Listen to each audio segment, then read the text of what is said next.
Me personally, I love the book of Exodus. It's a phenomenal book to look through, and really one of my favorite books to dive deeply in. And what I see in it, it's really the perfect book for a movie, right? Like, it's got tons of action in it. It's got mystery, intensity. There's conflict in it. The only thing it's missing is Tom Cruise jumping out of a plane, right? Like, this book is just filled with action and adventure in it.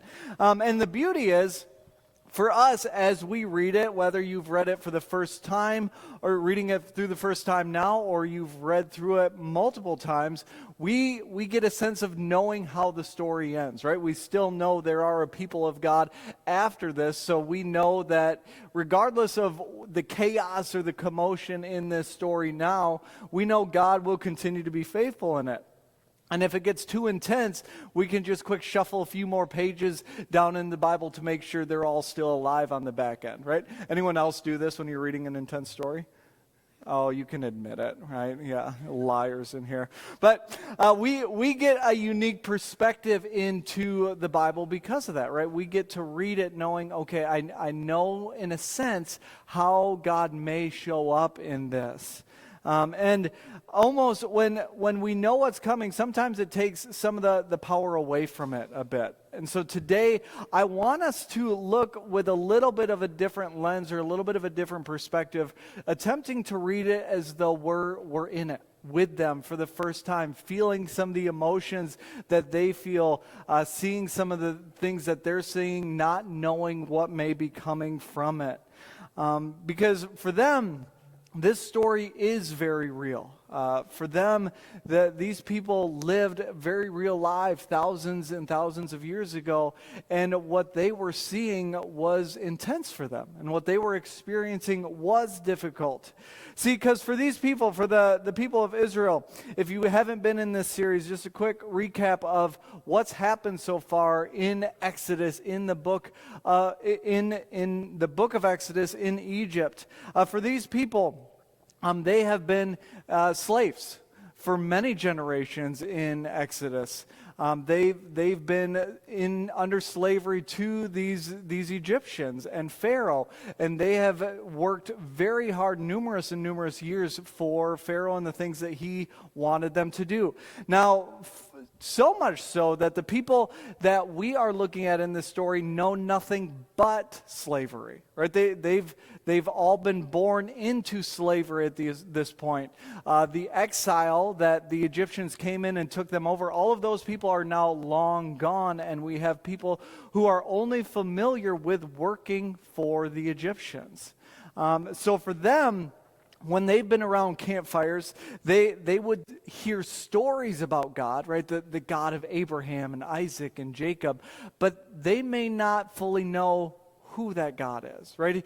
They've just been in slavery. They haven't seen God show up in the ways of the lives of people that have been real to them. They've heard the stories of it, but it hasn't been very present in their own lives. So for them, this is something new. When Moses comes on the scene and he starts doing these miracles in front of Pharaoh, right? All of a sudden it's like, whoa, is our God showing up? Is this the God we've been talking about? Is this actually happening now? Are the prayers we've been praying to our God, is he finally answering some of those things for us today? So you've been through the story how God has been faithful and present in the lives of their forefathers, and now it seems like God is on the move and doing something for them. And you've walked through stories of the plagues and how Pharaoh has now gotten to the point where he said, go. Right? I'm sick of you. I can't deal with what your God is doing in the lives of the Egyptians anymore. I just need you out of my life. He finally gave them the green light to get out of there. So for the Israelites, they take a few of their things, they gather some of their personal belongings, and they start heading out. You can imagine the excitement, like, finally we get to be our own people. And it's a people that have only known slavery. So like, imagining what it could be on the other side, right? All this excitement. And what we read in Exodus 12, verse 37, is that there were nearly 600,000 men on foot that left. Right? 600,000 men on foot, which would mean if we include women and children into that, there's probably over 2.5 to 3 million people exiting Egypt. And that, like, talk about a caravan, right? Just an incredible amount of people heading out of Egypt. Now, if we think of today's language, I looked at the population of Chicago has about 2.7 million people in it. Like, just a massive city. If you ever walk around downtown there when it's bustling or people are moving around, you're like, if you took all of those people and they all picked up out of Chicago and started marching in a direction, it would be insane. Right, and that is the picture of what is happening in our story now. But have you ever thought of that moment after all the Israelites leave Egypt? All of a sudden there's a quiet, right, that happens. And those 600,000 men that used to be working towards Pharaoh, all of them are now gone. And just like any good wife, Pharaoh had a honey-do list that he still wanted things done, right? He still had projects. He still had pyramids that wanted to be built. He still had temples that needed to be built. He still had dirt that needed to be moved. And all of a sudden, his labor force is gone, right? The Egyptians that had been used to being waited on hand and foot are now required to do something. And he's looking around and his people are like, wait a minute, you just got rid of all of our slaves? How are we supposed to get anything done now? And Pharaoh looks out and realizes this was a bad decision. Right? I should not have made this decision. I need those people back because I've got a list of things that I need done yet, and my people aren't going to do them. They've been used to living in this way for so many years. We need to get those people back. And his grief about the losing things turns into anger.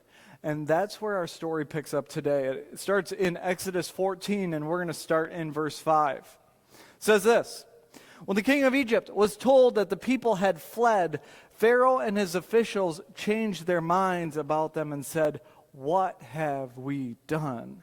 We've let the Israelites go and have lost their services." So he had his chariot made ready, and he took his army with him. He took 600 of the best chariots, along with all the other chariots of Egypt, with officers over all of them.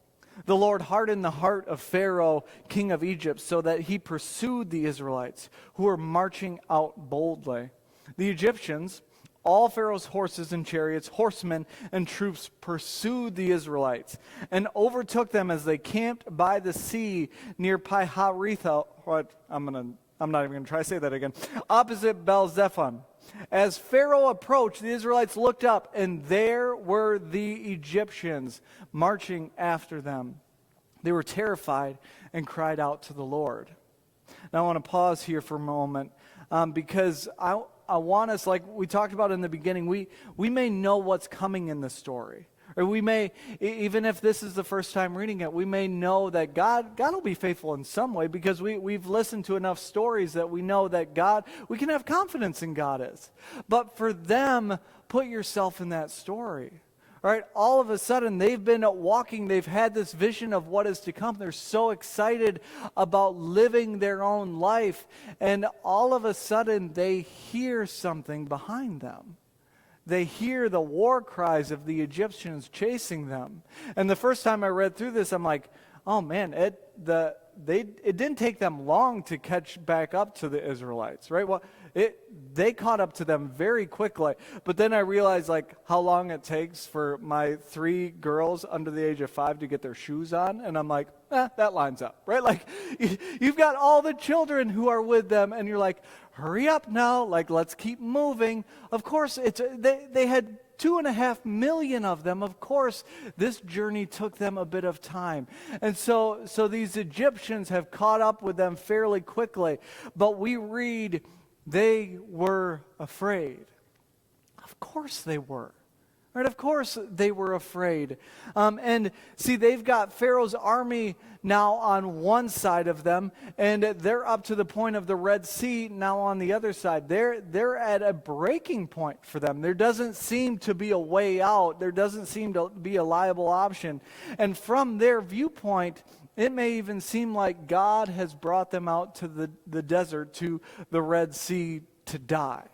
Right? Like, why? Why would God do this?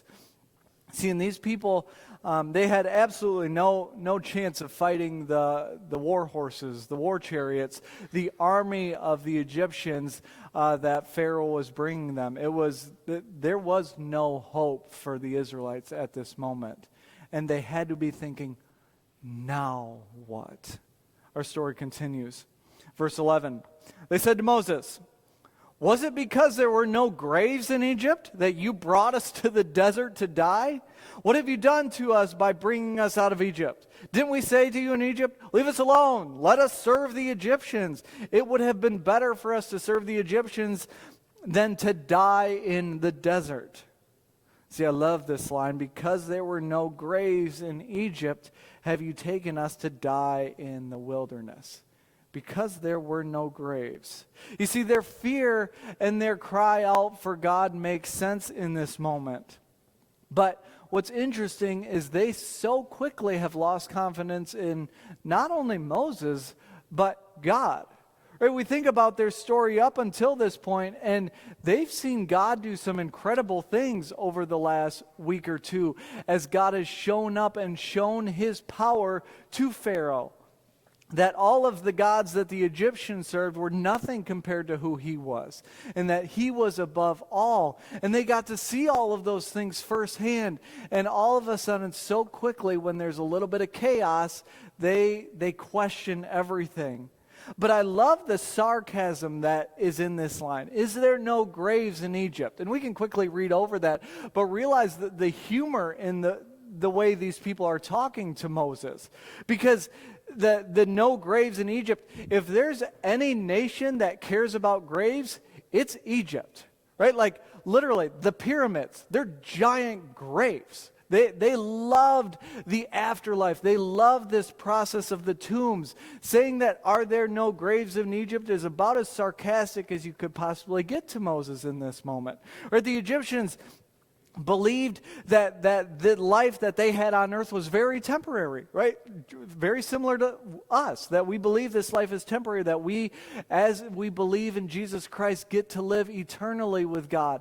But for them, they believed in that process of, we need to preserve the bodies well for the afterlife. We need to set up the bodies for success in the afterlife. So they would, in the tombs, they would bury their people with food even, and tools to bring to the afterlife, and their favorite things, right? They would just load them up even with gold and silver and precious metals.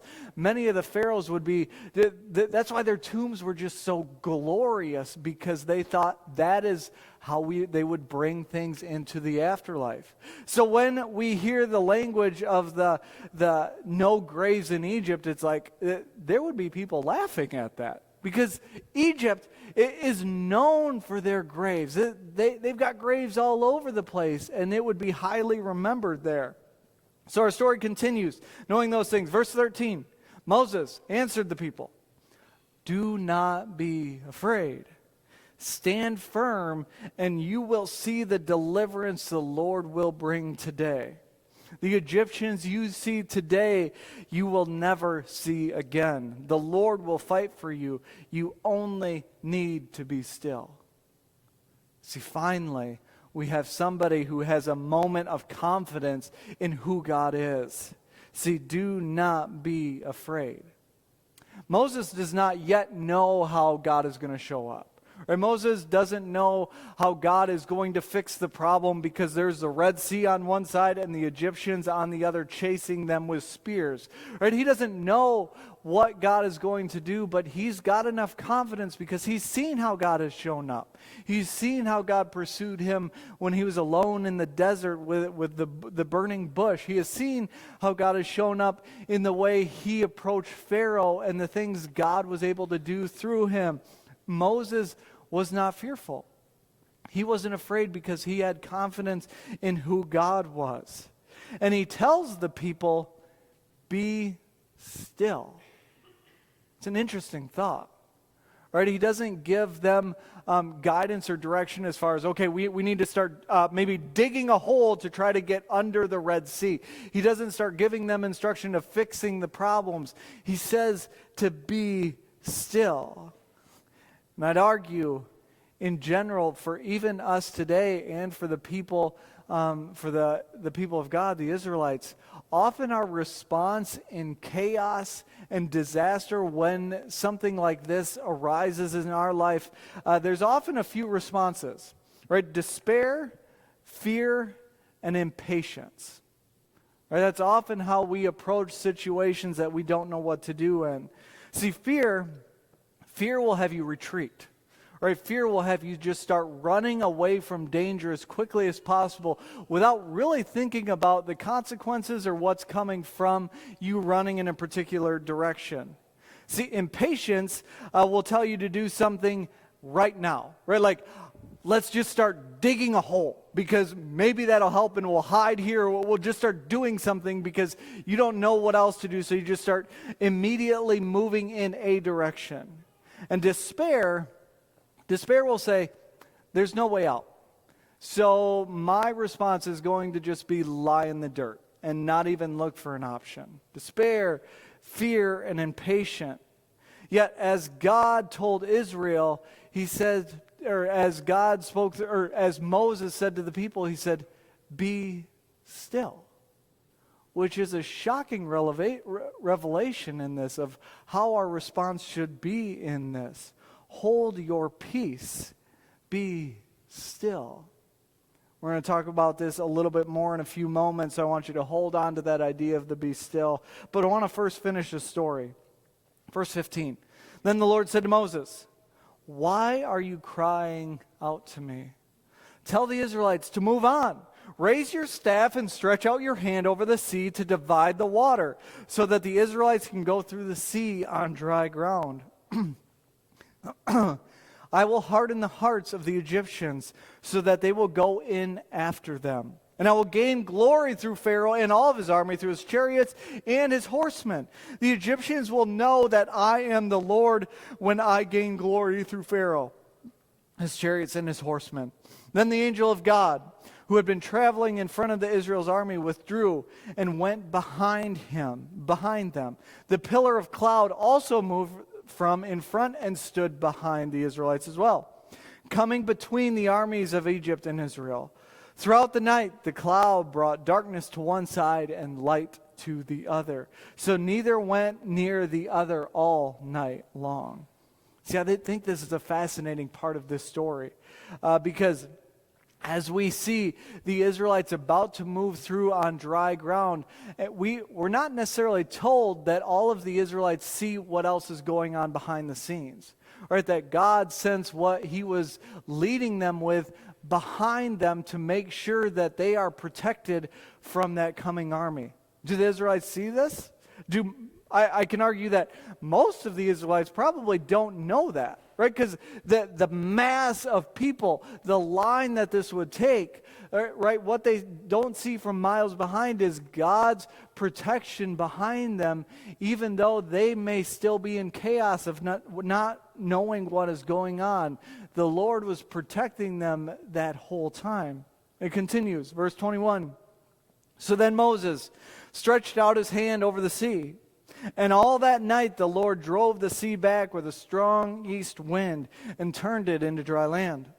The waters were divided, and Israel went through the sea on dry ground, with a wall of water on their right and on their left. The Egyptians pursued them, and all of Pharaoh's horses and chariots and horsemen followed them into the sea. During the last watch of the night, the Lord looked down from the pillar of fire and the cloud at the Egyptian army and threw it into confusion. He jammed the wheels of the chariots so that they had difficult driving. And the Egyptians said, let's get away from the Israelites. The Lord is fighting for them against Egypt. Then the Lord said to Moses, stretch out your hand over the sea, so that the waters may flow back over the Egyptians and over the chariots and horsemen. Moses stretched out his hand over the sea, and at daybreak the sea went back into its place. The Egyptians were fleeing towards it, and the Lord swept them into the sea. The water flowed back and covered the chariots and horsemen, the entire army of Pharaoh that had followed the Israelites into the sea. Not one of them survived. But the Israelites went through the sea on dry ground with a wall of water on their left, or on the right and on their left. That day the Lord saved Israel from the hands of the Egyptians. And Israel saw the Egyptians lying dead on the shore. When the Egyptians saw the mighty hand of the Lord displayed against the Egyptians, the people feared the Lord and put their trust in him and in Moses, his servant. Man, what a crazy story, where we see the power of God showing up yet again in the lives of these people. So what do we do with this? Or what do we do with this story that took place thousands of years ago? What does this actually mean for us today? First thing is this: do not go to Egypt. Is anyone still paying attention? That was a joke. That was sarcasm. You can still go to Egypt, right? That is not the point of today. But I want us to think about it, if we put ourselves in the shoes of the Israelites, thinking that they're experiencing this for the first time.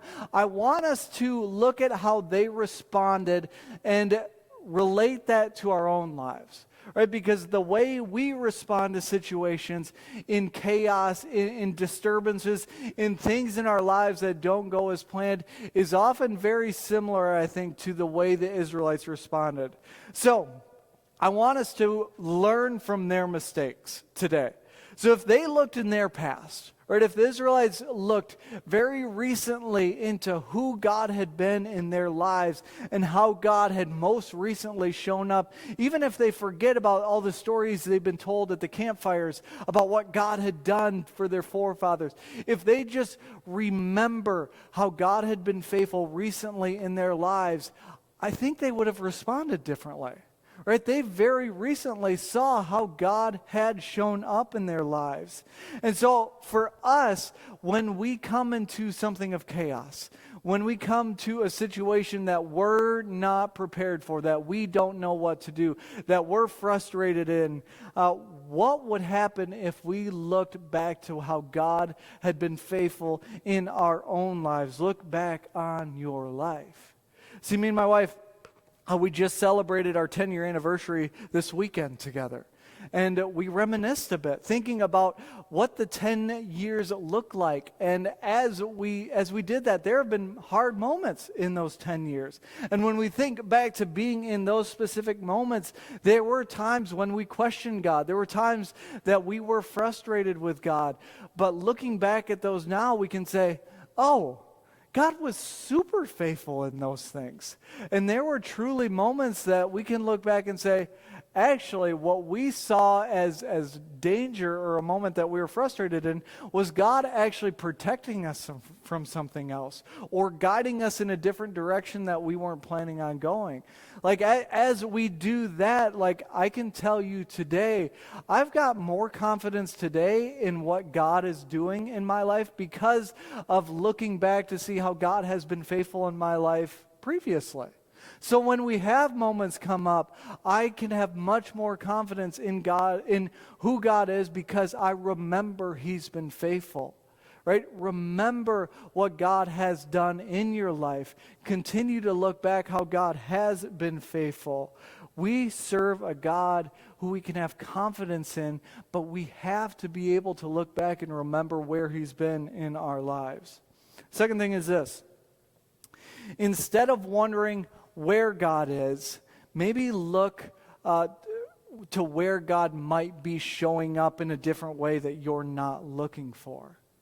Right? For the Israelites, they immediately went into grumbling, to chaos mode of, Moses, it would have been better if we were slaves, right? Just like, let's just quick wave the white flag and say, we'll come back. It's okay. This was all just a joke. We're good with it. We're good with the work, right? We're ready to go back.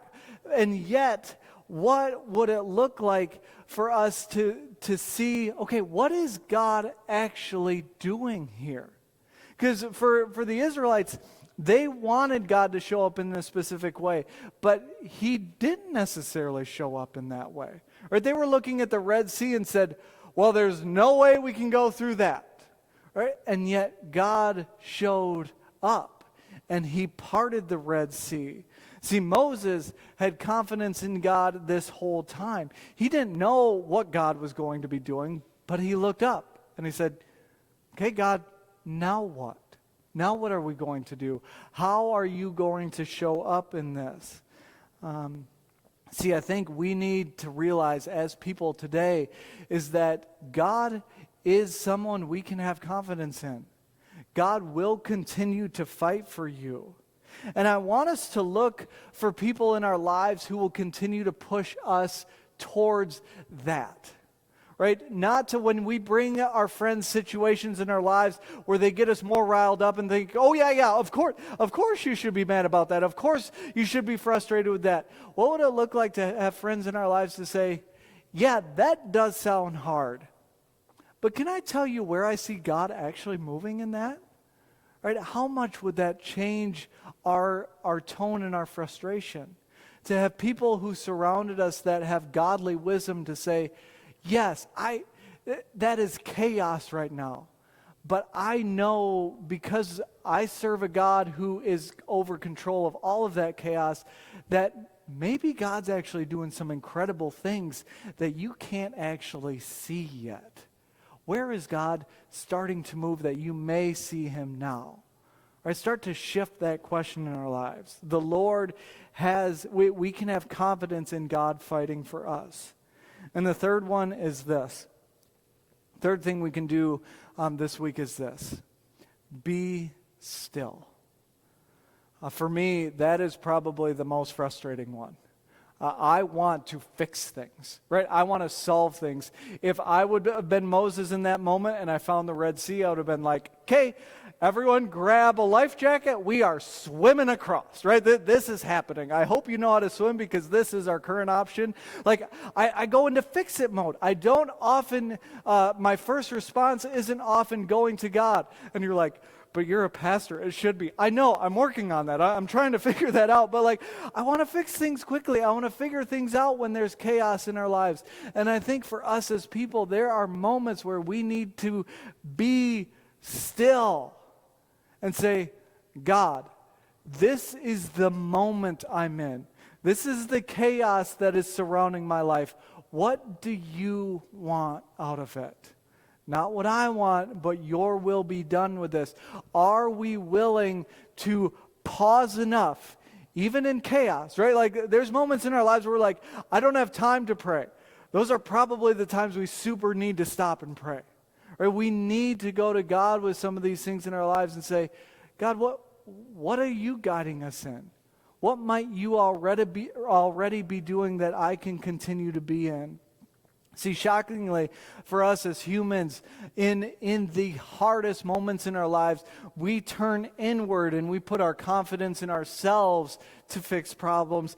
And I think it has to be the exact opposite.